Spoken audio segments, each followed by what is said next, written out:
उस समय की बात है जब मेरी उम्र सिर्फ 18 साल थी। मेरे घर से कुछ ही दूरी पर एक छोटा सा मंदिर था। मंदिर में नया पुजारी आया हुआ था। वह अपने को बाल ब्रह्मचारी कहता था। करीब 40 साल का था। देखने में सांवला मगर शरीर कसा हुआ था। मैं हफ्ते में 3 से 4 बार मंदिर जाया करती थी। मंदिर में वह मुझे घूर घूर कर गंदी निगाह से देखा करता था। मुझे उसके नियत पर शक होने लगा था, मगर मन ही मन मुझे अच्छा लगता था। एक दिन मैं बहुत सुबह ही मंदिर पहुंच गई थी। वहां पहुंचने पर देखा कि पुजारी नहा रहा है। वह मेरी तरफ देखकर मुस्कुरा दिया और रुकने के लिए इशारा किया। वह खुले में नल के नीचे नहा रहा था। उसका कसा हुआ बदन बहुत अच्छा लग रहा था। उसने पतली सफेद धोती पहन रखी थी। मैं तिरछी नजर से उसे देख रही थी। शायद उसे पता चल गया था कि मैं उसे देख रही हूँ। वह अब कपड़े बदलने लगा था। कपड़े बदल कर वह मेरे पास आ गया और बोला, चलो अब तुम्हें पूजा कराते हैं। पूजा के बाद उसने धीरे से कहा, तुम बहुत सुंदर हो। मैंने कहा, पुजारी जी आप तो बाल ब्रह्मचारी हो, आपको ऐसी बात शोभा नहीं देती। तब उसने कहने लगा, हाँ यह सब तो ठीक है, मगर मेरा भी तो मन ही है, कभी कभी बहक जाता है। अच्छा ये बताओ कि जब मैं नहा रहा था तो तुम क्या देख रही थी? मैं थोड़ी शर्मा गई मगर हिम्मत करके बोली, कुछ नहीं पुजारी जी, मैं आपका शरीर देख रही थी और कुछ नहीं। पुजारी मुस्कुरा कर बोला, और कुछ नहीं? तो बोलो मेरा शरीर और वो कैसा लगा? मैंने कहा, पुजारी जी आपका शरीर और वो बहुत भयंकर है, मुझे आपसे डर लगता है। आप तो बड़े खिलाड़ी लगते हैं। इस पर वो बोला, अरे चलो थोड़ी बातें करते हैं, अभी कोई नहीं है। और हम दोनों बैठ गए। तब मैंने कहा, लगता है आप बाल ब्रह्मचारी के नाम पर बहुत मजे कर चुके हो। आप तो बहुत खराब आदमी लगते हो। मैं आपके बारे में सबको बता दूंगी। पुजारी कुछ डर गया और कहने लगा, प्लीज ऐसा मत करना, मैं तुम्हें कुछ नहीं करूंगा। प्लीज अपना नाम तो बता दो। मैंने कहा, मुझे लोग रीता कहते हैं। अच्छा ठीक है, नहीं बताऊंगी, लेकिन मैं कल शाम में फिर आऊंगी और आपसे और बातें करूंगी। और मैं मुस्कुरा कर चल दी। दूसरे दिन करीब 7 बजे शाम को मैं मंदिर गई तो देखा कि पुजारी जी अकेले बैठे हुए हैं। मैंने पूछा, अरे पुजारी जी आज कुछ चिंतित लग रहे हो?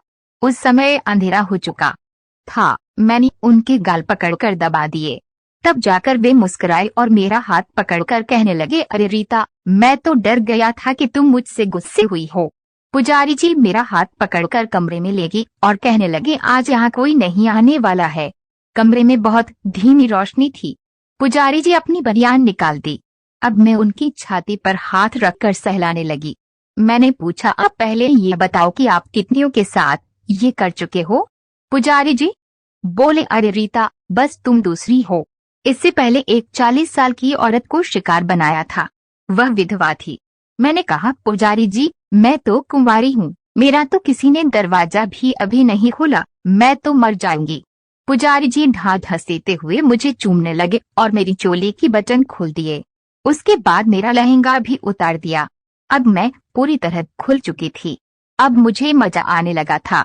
कुछ देर के बाद वे उतर गए और सॉरी बोलने लगे, रीता मुझे माफ कर दो, मैं नहीं सह पाया। मैं दिखावटी गुस्सा करने लगी। मैं घर जाने के लिए कहने लगी। पुजारी जी मेरे सहलाने लगे और कुछ देर और रुकने के लिए कहने लगे। बिना कुछ बोले मैं लेटी रही।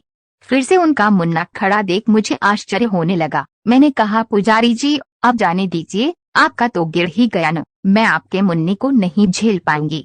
तब पुजारी जी बोले, अरे रीता असली मजा लिए बिना कैसे चली जाओगी?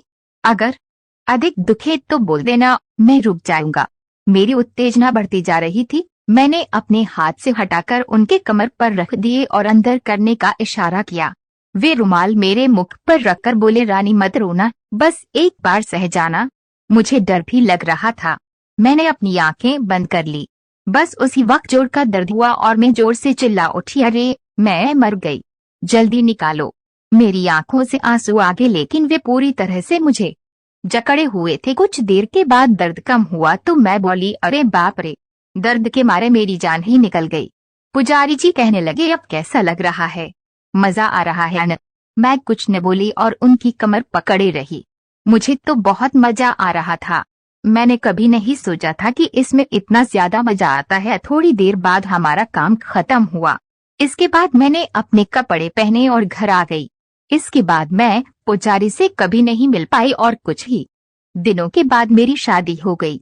शादी के पहली रात में तो मुझे डर ही लग रहा था कि कहीं उन्हें शंका न हो जाए, मगर इनका तो और भी बड़ा था। वे बोल रहे थे तुम्हारी तो बहुत ही कसी हुई है, और मैं दर्द होने का बहाना कर रही थी। तो दोस्तों यही थी मेरी कहानी। आपको कैसी लगी कमेंट में जरूर बताना, और मैं आपको मिलता हूँ नई